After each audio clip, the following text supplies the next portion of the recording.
മലപ്പുറത്ത് വിവാഹമുറപ്പിച്ചതിന് പിന്നാലെ 19കാരി ജീവനൊടുക്കിയതിനെ തുടർന്ന് ആത്മഹത്യയ്ക്ക് ശ്രമിച്ചിരുന്ന 19കാരനും മരിച്ചു. മഞ്ചേരി കാരക്കുന്ന് സ്വദേശി സജീറാണ് എടവണ്ണയിലെ പുകമണ്ണിൽ മരക്കൊമ്പിൽ തൂങ്ങി മരിച്ചത്. 2 തവണ ആത്മഹത്യയ്ക്ക് ശ്രമിച്ച സജീർ ആശുപത്രിയിൽ ചികിത്സയിലിരിക്കെ അവിടെ നിന്ന് ആരും അറിയാതെ പുറത്തു കടന്നാണ് ജീവനൊടുക്കിയത്. ഇക്കഴിഞ്ഞ ഫെബ്രുവരി 3-നാണ് ആമയൂരിൽ ഷൈമ സിനിവർ എന്ന 18കാരി വിവാഹമുറപ്പിച്ച് 3-ാം ദിവസം ജീവനൊടുക്കിയത്. ഷൈമയുമായി സജീർ ഇഷ്ടത്തിലായിരുന്നെന്ന് പറയപ്പെടുന്നു. വിവാഹം കഴിച്ച് ഒന്നിച്ച് ജീവിക്കണമെന്നായിരുന്നു ഇരുവരുടെയും ആഗ്രഹം. ഷൈമയും സജീറും ഒന്നിച്ചുള്ള ചിത്രം സജീർ സ്റ്റാറ്റസും വെച്ചിരുന്നു. എന്റെ മാലാഖ എന്ന ഒറ്റവരി ക്യാപ്ഷനോടെയാണ് സ്റ്റാറ്റസ് ഇട്ടിരുന്നത്. എന്നാൽ ഷൈമയുടെ വീട്ടുകാർ നിർബന്ധിച്ച് വിവാഹമുറപ്പിച്ചതോടെ ഷൈമ വിവാഹമുറപ്പിച്ച് 3-ാം നാൾ ജീവനൊടുക്കുകയായിരുന്നു. ഷൈമ തൂങ്ങി മരിച്ചതിനു പിന്നാലെ അതേ ദിവസം ആൺസുഹൃത്തായ സജീറും കൈഞ്ഞരമ്പ് മുറിച്ച് ആത്മഹത്യയ്ക്ക് ശ്രമിച്ചു. അതിൽ നിന്ന് രക്ഷപ്പെട്ട് ആശുപത്രിയിൽ നിന്ന് വീട്ടിൽ മടങ്ങിയെത്തിയ ശേഷം ശുചിമുറി കഴുകാൻ ഉപയോഗിക്കുന്ന ലായനി കുടിച്ച് വീണ്ടും ആശുപത്രിയിലായി. ചികിത്സയിലിരിക്കെയാണ് ആശുപത്രിയിൽ നിന്ന് രക്ഷപ്പെട്ട് എടവണ്ണയിലെത്തി ജീവനൊടുക്കിയത്.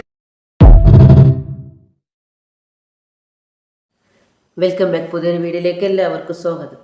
2 ആഴ്ച മുമ്പാണ് നമ്മൾ ഷൈമ നമ്മളെ വിട പറഞ്ഞു പോയത് അല്ലേ. ഇഷ്ടമില്ലാത്തൊരു വിവാഹം നിക്കാഹ് കഴിഞ്ഞതിന് ശേഷം ആ ഷൈമ പൊന്നും മോളെ ആത്മഹത്യ ചെയ്യുകയായിരുന്നു. എന്താ കാരണം എന്ന് വെച്ചാൽ വേറെ ആളായിട്ടുമായി ഇഷ്ടത്തിലായിരുന്നു, സ്നേഹത്തിലായിരുന്നു. ആ ഷൈമ മരണത്തിന് കീഴടങ്ങി എന്ന് വാർത്ത കേട്ട ഉടനടി എന്താ സുഹൃത്തായ സജീറും കൈഞ്ഞരമ്പ് മുറിച്ച് ആശുപത്രിയിലായിരുന്നു ഇത്രയും ദിവസം. പക്ഷെ ഇന്ന് അവനും ജീവൻ അവസാനിപ്പിച്ചു. ഇത്രയ്ക്ക് സ്നേഹമുള്ള ഒരു വ്യക്തികളാണെന്നുണ്ടെങ്കിൽ എന്തുകൊണ്ട് അവർ ഒന്നിപ്പിച്ചില്ല? ആരെ ബുദ്ധിയാണെന്ന് അറിയില്ല. കാരണം ആ മോളോടൊരു വാക്ക് ചോദിച്ചിട്ടുണ്ടെന്നുണ്ടെങ്കിൽ ഇന്ന് ആ മോളും ഇന്ന് ആ മോനും ഇവിടെ ജീവിതത്തിലൂടെ ഉണ്ടായിരുന്നു, നാട്ടിലുണ്ടായിരുന്നു, നമ്മളെ ഭൂമിയിൽ നമ്മളെ കൂടെ ഉണ്ടായിരുന്നു അല്ലേ.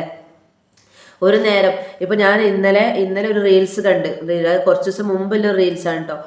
നിക്കാഹിന്റെ സമയത്ത് വാപ്പ നിക്കാഹിന്റെ ആ സ്റ്റേജിൽ നിന്ന് ഇറങ്ങി വന്നാണ്ട് മോളോട് ചോദിക്കാണ്, മോളെ ഞാൻ നിക്കാഹിന് സമ്മതം പറയാണ്, നിനക്കിതിന് സമ്മതമാണോ? വീണ്ടും വീണ്ടും വന്ന് ചോദിക്കുകയാണ്. നിക്കാഹിൻ്റെ ആ സമയത്ത് വന്നാണ്ട് ആ പൊന്നു വാപ്പ ചോദിക്കുകയാണ്, നിനക്ക് ഇതിന് സമ്മതമാണോ? ഈ നിക്കാഹിന് സമ്മതമാണോ? ഇപ്പോഴത്തെ കാലത്ത് ആരും അത് അന്വേഷിക്കണില്ല അല്ലേ. മക്കളെ ഇഷ്ടം അന്വേഷിക്കണില്ല. പണ്ടത്തെ കാലം എന്നൊക്കെ പറഞ്ഞാൽ നമ്മൾ എന്താ പറയുക, ആരും ഇങ്ങനെ ചോദിക്കും പ്രശ്നങ്ങളൊന്നുമില്ല. നിക്കാഹ് നമ്മളെ പാരൻസ് നിക്കാഹിൻ്റെ ഡേറ്റ് ഉറപ്പിക്കും, നിക്കാഹ് കഴിയും, കല്യാണം കഴിയും. പക്ഷേ ഇന്നത്തെ കാലം അതല്ല. മക്കളെ ഇഷ്ടത്തിനാണ് നമ്മൾ ജീവിക്കുന്നത് അല്ലേ. ആ മോളോട് ഒരു വാക്ക് ചോദിച്ചിട്ടുണ്ടെങ്കിൽ നിക്കാഹ് കഴിഞ്ഞ് 2-ാമത്തെ ദിവസം ആ മോള് ജീവൻ അവസാനിപ്പിക്കൂലായിരുന്നു.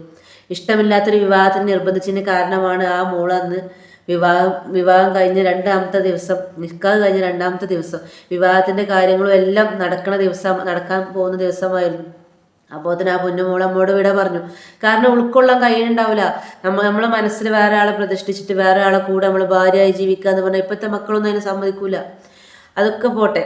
അതിനുശേഷം ഇന്ന് ആ മോന് 2 പ്രാവശ്യം ആത്മഹത്യക്ക് ശ്രമിച്ചു, അതിന് രക്ഷപ്പെട്ടു. 3-ാമത്തെ പ്രാവശ്യമാണല്ലോ ഇന്നലെ രാത്രി മെഡിക്കൽ കോളേജിൽ നിന്ന് അവന് ഇറങ്ങിപ്പോന്ന് ഒരു വയലിന്റെ വക്കത്ത് മരത്തിൽ ആത്മഹത്യ ചെയ്തു. പക്ഷെ അവൻ ലാസ്റ്റ് ഇട്ടൊരു ഒരു ഫോട്ടോസാണ് ഈ ഫോട്ടോസ്. ഇത് കണ്ടോക്ക്, മൈ ഏഞ്ചൽ. അപ്പൊ അവളടുത്തേക്ക് അവനും പോവാണ്. ഇത്രയൊക്കെ സ്നേഹമുള്ള ആൾക്കാരാണെന്നുണ്ടെങ്കിൽ എന്തിനാണ് ഇവരെ പിരിക്കാൻ നിന്നത്? ഇവരെ ഒന്ന് വാക്ക് പറഞ്ഞ് കാര്യങ്ങൾ പറഞ്ഞ് സംസാരിച്ചിട്ട് ഇപ്പോൾ വേണ്ട മോനെ ജോലി കഴിഞ്ഞിട്ട് നമുക്ക് നടത്താമെന്ന് പറഞ്ഞ് എന്തെങ്കിലും പറഞ്ഞ് ഒന്ന് സമാധാനിപ്പിച്ചിട്ടുണ്ടെന്നുണ്ടെങ്കിൽ ഇന്ന് ആ 2 മക്കളും ജീവനോടെ നമ്മളെ കൂടെ ഉണ്ടായിരുന്നു.